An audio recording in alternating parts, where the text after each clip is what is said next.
Yes, you see, isn't this far superior to a measly port with a few minor additions? Think of all the new territory we'll cover with a fully fledged sequel, an entirely new experience, built from the ground up. Why, there are so many possibilities. It could go in so many different directions. This is what fans have truly been asking for.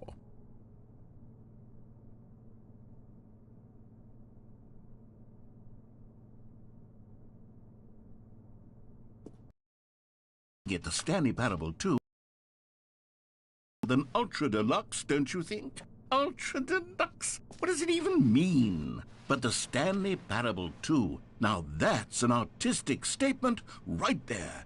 It's future-oriented. It screams progress and innovation and long-term franchising potential.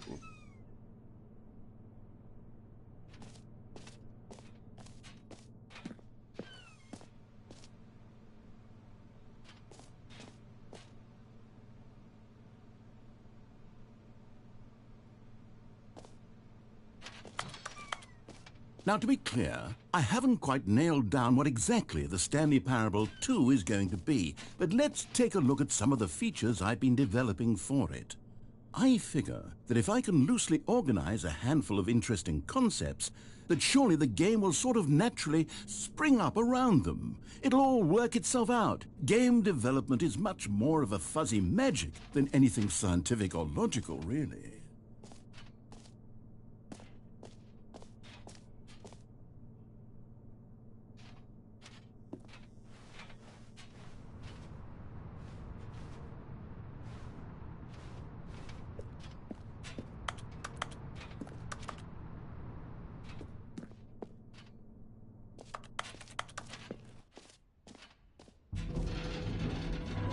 Here we are. Go on, try out some of the new features.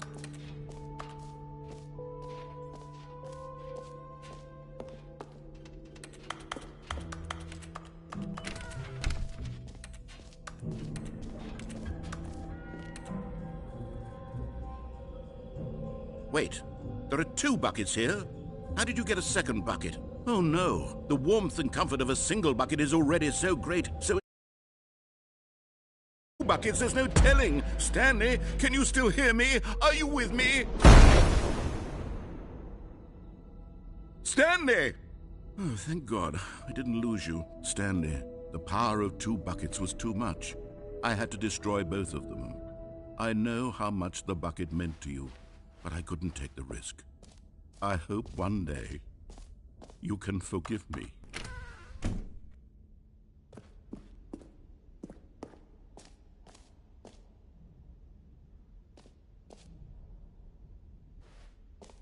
Okay, I'll be honest, I haven't yet decided on this one. I think that in the new version, the office could use a bit of decoration, like balloons. But I'm undecided on Get Well Someday and Happy 12th Birthday. Which would you go with? You know, sometimes when you solicit another person's opinion, it makes you realize that you knew which one you actually really wanted all along. Happy 12th birthday, step-niece, it is. Or actually, maybe I should have gone with... No, I've made my decision, we're moving on.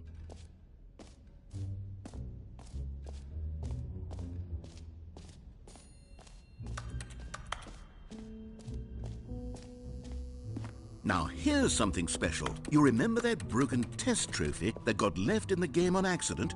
Well, I'm developing a technology to simply give you the trophy. Yes, you see, you'll come to this lever, and when you pull it, the trophy will... As you can see, the machine is not working yet since... Wait, what in the holy hell is going on? You got the trophy? Why did the machine work? Stanley, I didn't fix it. I didn't do anything to it. I swear, it was broken just a second ago. Who fixed it? Is someone here? Are we being watched? Oh, God. Composure.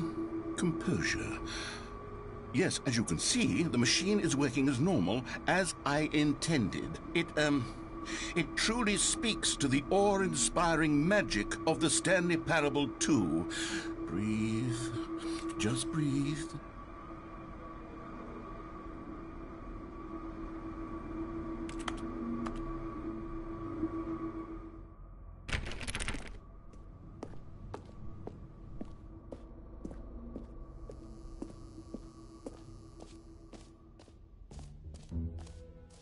What else? What other exhibits haven't we seen yet?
Stanley, here's an idea that I'm truly fond of. It's never been done before in a video game.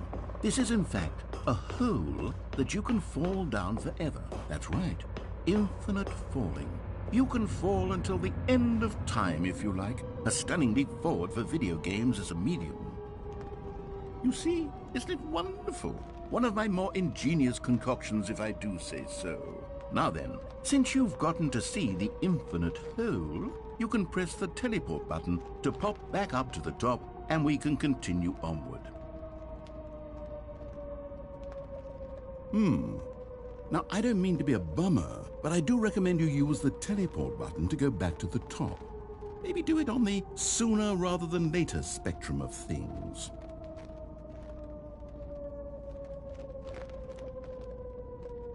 Great. Now, I'm very excited to show you even more of my ideas for the sequel.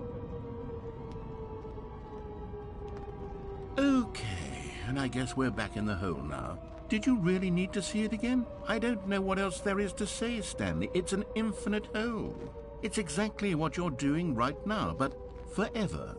There really are so many other fascinating exhibits that I've prepared for you. I really spent quite a lot of time on all this, and I would very much like to show you some more of them. How about we go ahead and press that teleport button again so we can get back to what's really important about... Oh, goodness. Well, this is rather embarrassing, Stanley. I'll be honest with you. I truly did not believe that anyone would actually stay in the hole long enough to hit the bottom.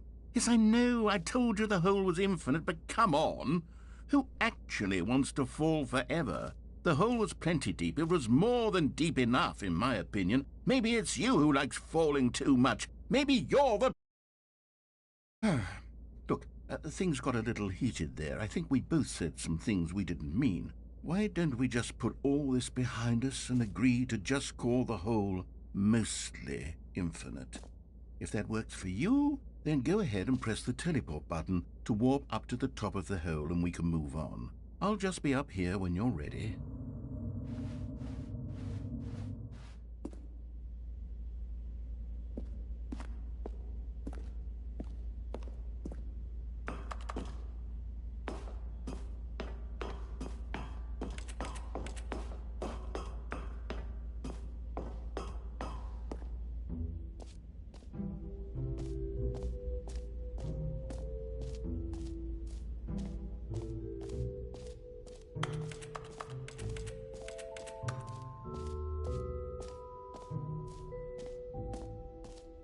You know what? Let's bring the jump circle back for Stanley Parable 2 as well. It's a...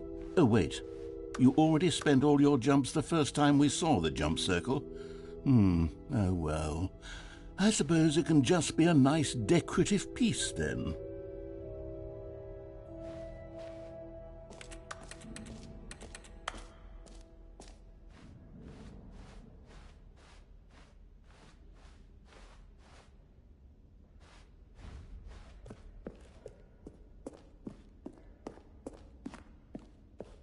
All right, have you seen everything you wanted to? Ready to move on now?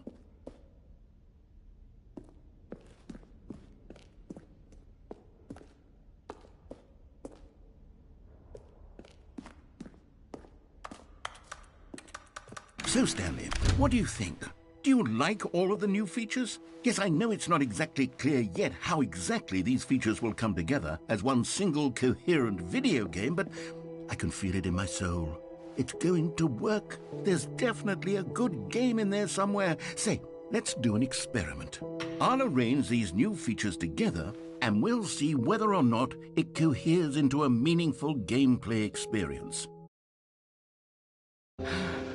Okay, are you ready? Here it is. I give you the Stanley Parable 2.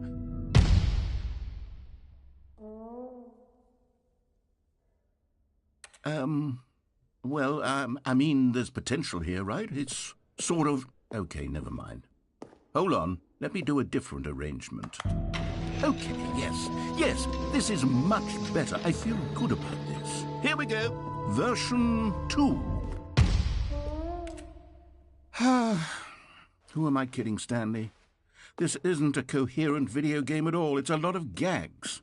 And I do very much enjoy creating gags, but they don't add up to anything.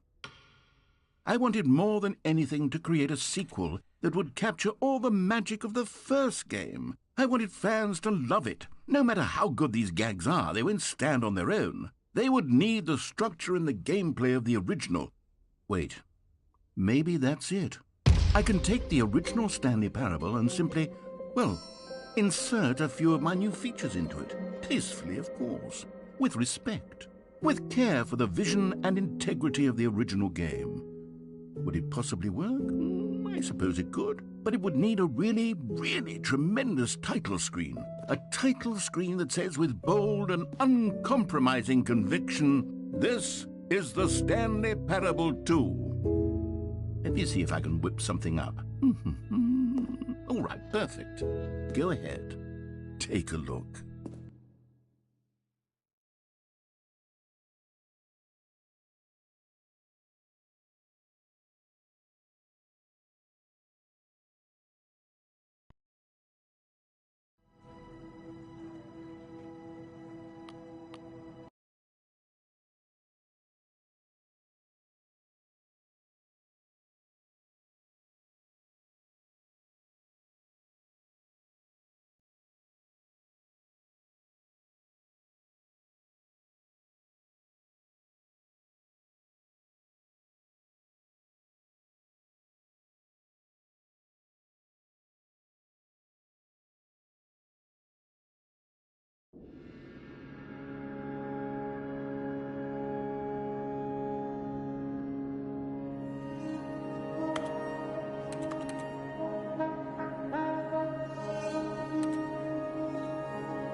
This is the story of a man named Stanley.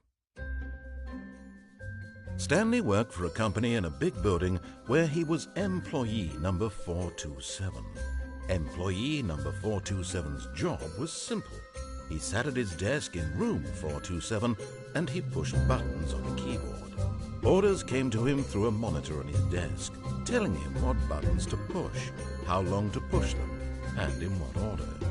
This is what employee 427 did every day of every month of every year. And although others might have considered it soul-rending, Stanley relished every moment that the orders came in, as though he had been made exactly for this job. And Stanley was happy. And then one day, something very peculiar happened. Something that would forever change Stanley.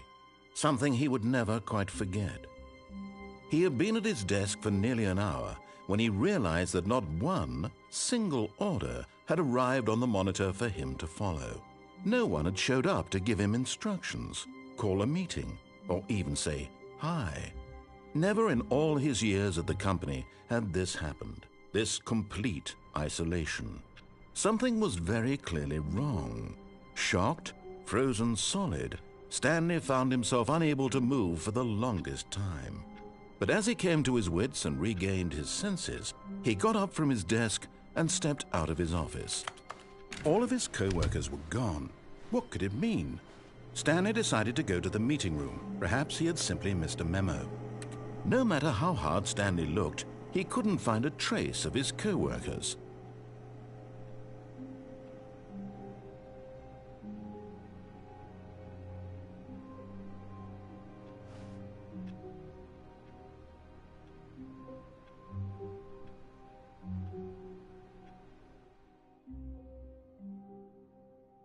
At first, Stanley assumed he'd broken the map, until he heard this narration and realized it was part of the game's design all along.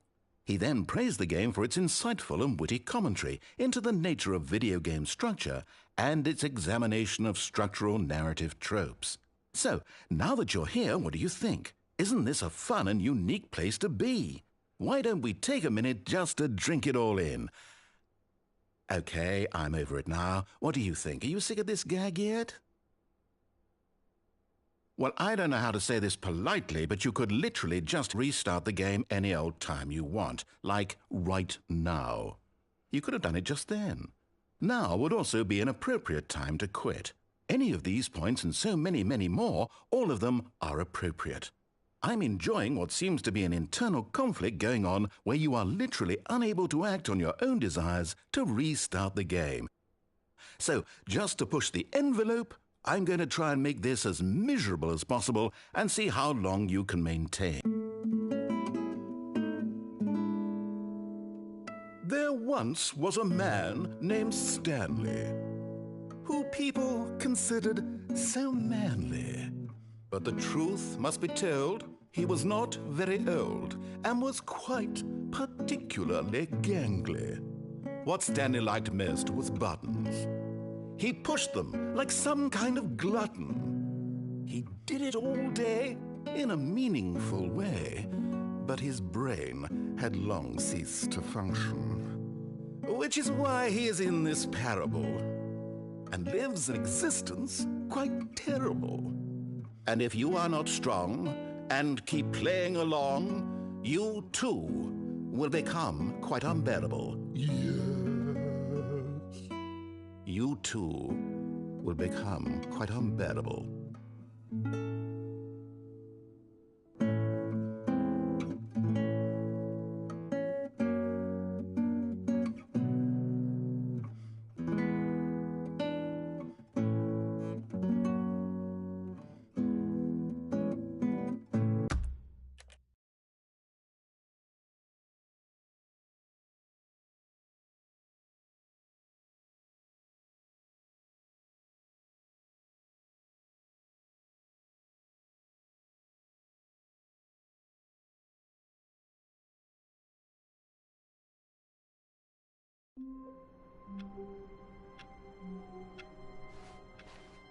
All of his co-workers were gone. What could it mean? Stanley decided to go to the meeting room. Perhaps he had simply missed a memo.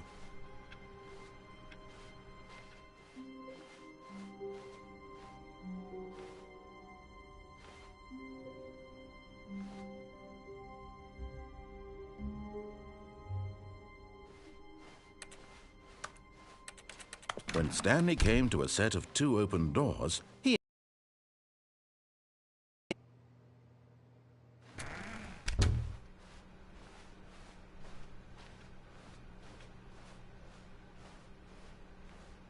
Yet there was not a single person here either. Feeling a wave of disbelief, Stanley decided to go up to his boss's office. Coming to a staircase, Stanley walked upstairs to his boss's office. But Stanley just couldn't do it. He considered the possibility of facing his boss. Admitting he had left his post during work hours, he might be fired for that. And in such a competitive economy, why had he taken that risk? All because he believed everyone had vanished? His boss would think he was crazy. And then something occurred to Stanley.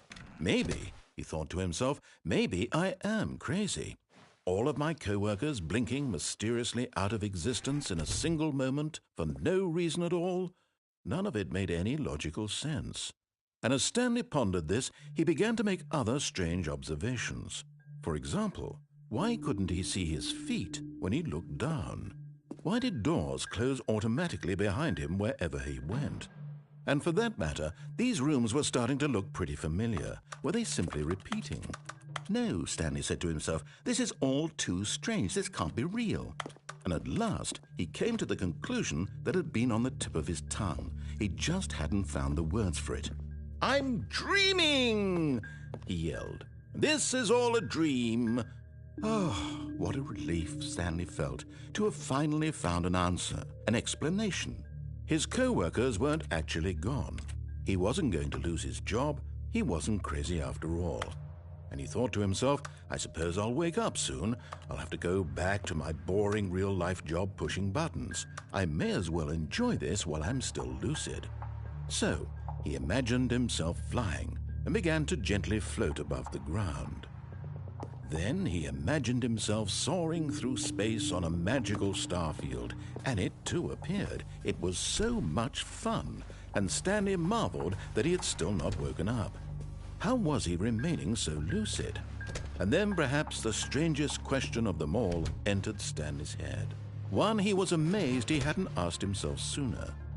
Why is there a voice in my head dictating everything that I'm doing and thinking? Now the voice was describing itself being considered by Stanley, who found it particularly strange. I'm dreaming about a voice describing me, thinking about how it's describing my thoughts, he thought. And while he thought and wondered if this voice spoke to all people in their dreams, the truth was that, of course, this was not a dream. How could it be? Was Stanley simply deceiving himself, believing that if he's asleep, he doesn't have to take responsibility for himself?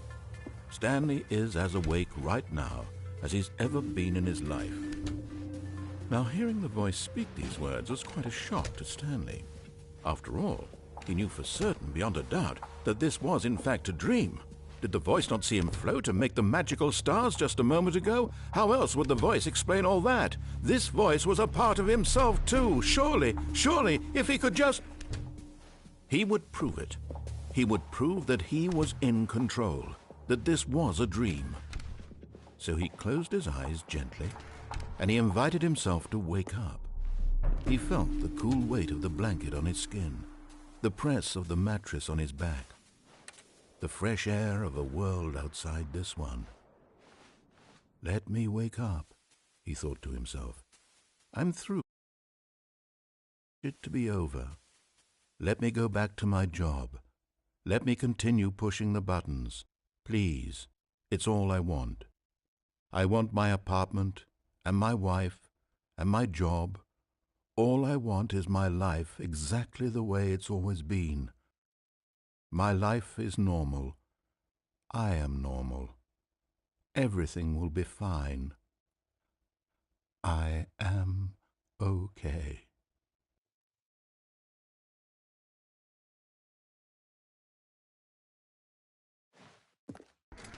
Stanley began screaming. Please, someone, wake me up. My name is Stanley. I have a boss. I have an office. I am real. Please, just someone tell me I am real. I must be real. I must be. Can anyone hear my voice? Who am I? Who am I? And everything went black.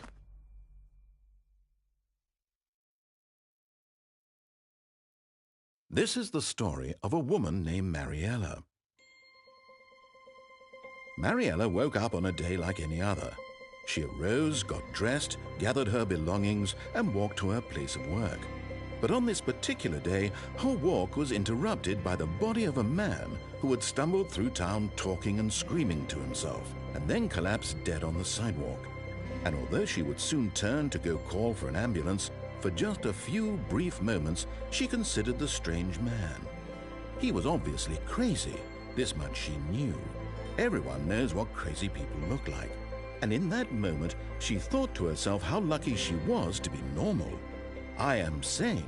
I am in control of my mind. I know what is real and what isn't. It was comforting to think this, and in a certain way, seeing this man made her feel better. But then she remembered the meeting she had scheduled for that day, the very important people whose impressions of her would affect her career, and by extension, the rest of her life. She had no time for this, so it was only a moment that she stood there, staring down at the body. And then she turned and ran.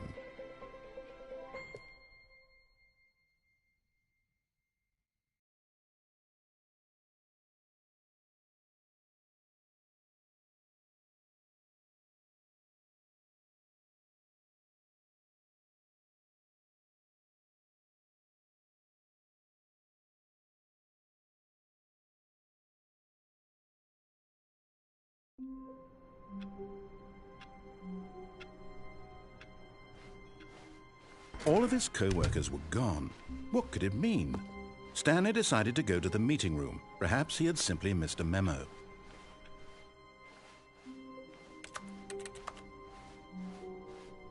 When Stanley came to a set of 2 open doors, this was not the correct way to the meeting room, and Stanley knew it perfectly well. Perhaps he wanted to stop by the employee lounge first, just to admire it. Wow, yes, this room. But eager to get back to business, Stanley took the first open door on his left.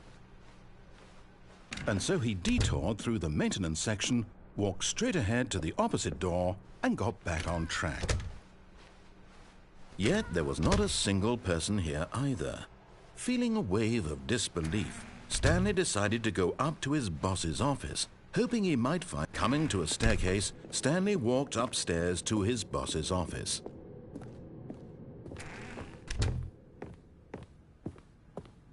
Stepping in...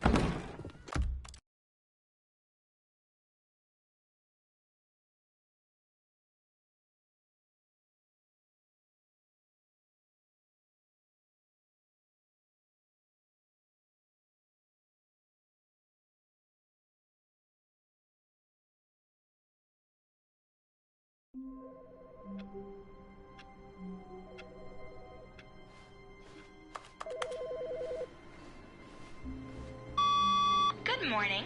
Thank you for contacting the Future Happiness Foundation. We are confirming your shipment of 1,327 cardboard boxes to your place of work. Can you verify that this is correct? Excellent. Your order will arrive shortly. Thank you again for contacting the Future Happiness Foundation.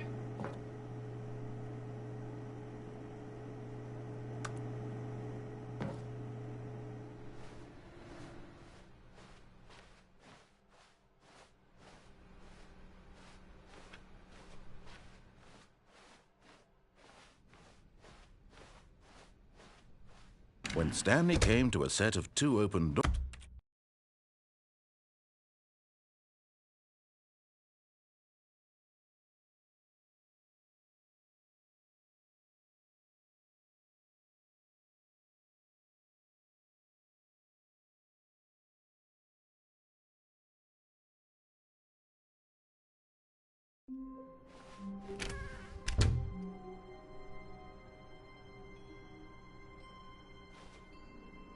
Is Stanley, without the bucket, really Stanley at all? No.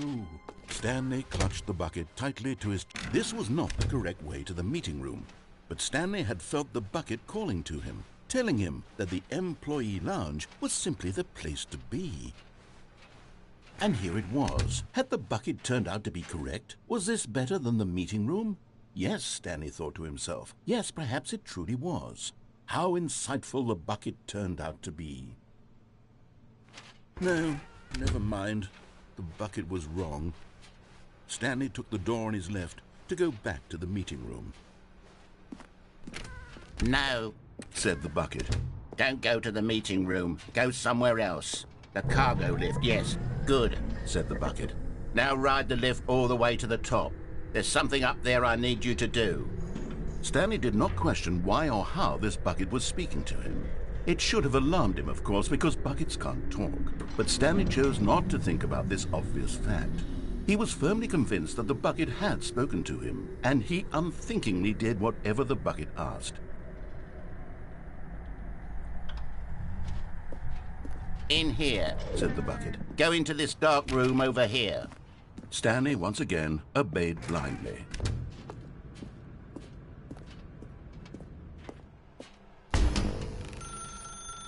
Now pick up the phone, said the bucket. Pick up the phone and it will take us back home, where we can go about life together.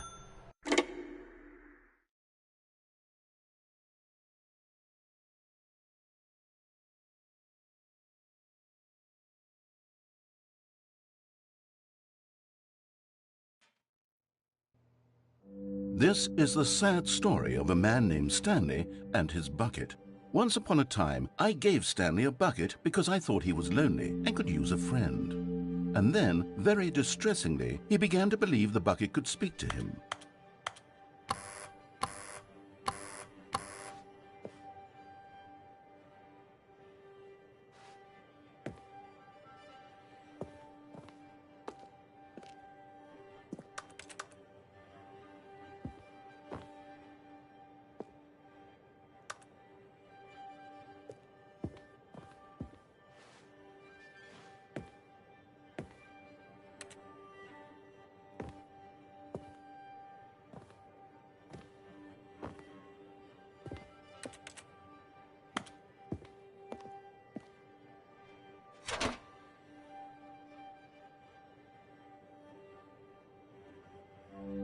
The Stanley Parable Reassurance Bucket was merely meant to provide the comforting glow of companionship.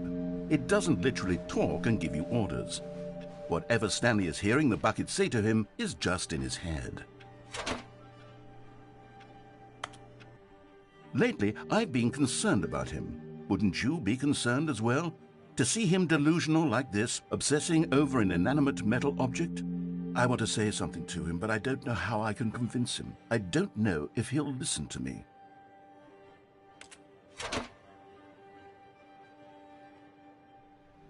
Oh, I'll try anyway. Stanley, can you hear me? Listen to me. It's just a bucket. It can't think, it can't talk. All it will ever truly do for you is effectively transfer a liquid from one location to a different location. That's it. It doesn't do anything else.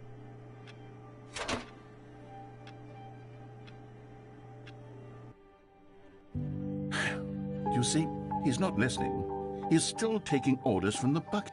You know, once upon a time it was me he took orders from, me he trusted and listened to. Now all he cares about is his awful bucket, this stupid hunk of metal.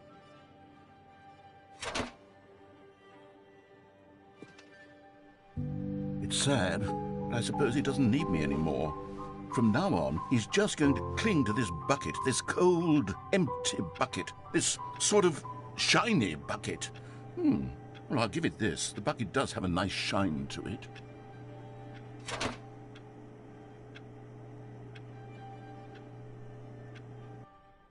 Yes, I suppose on closer inspection that it doesn't quite look like your average hardware store bucket. It's just a little more, what am I trying to say? Sturdier, more capable of transporting liquid. Like it would be better at moving an amount of water from one room to another.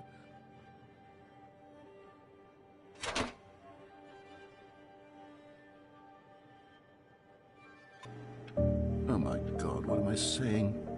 Better at carrying water from room to room. It's a bucket. It's literally just a bucket. Why do I feel some need to point out the ways in which it's so much more than just a regular bucket?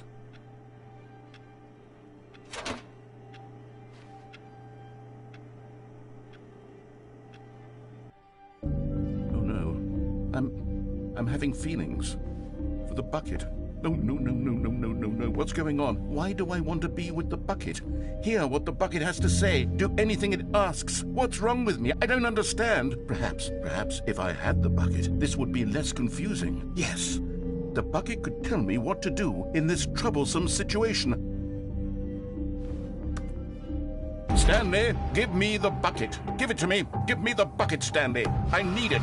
Give it to me now. Give it or I'll...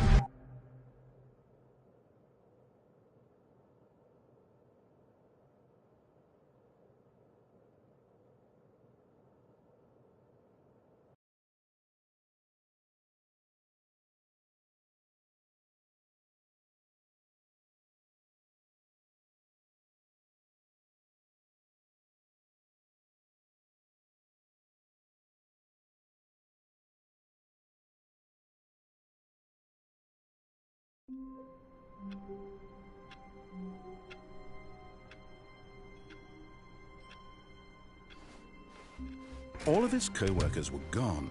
What could it mean? Stanley decided to go to the meeting room. Perhaps he had simply missed a memo. As Stanley lifted his bucket, he felt a connection to all buckets everywhere. This adventure, he decided, was for all of them.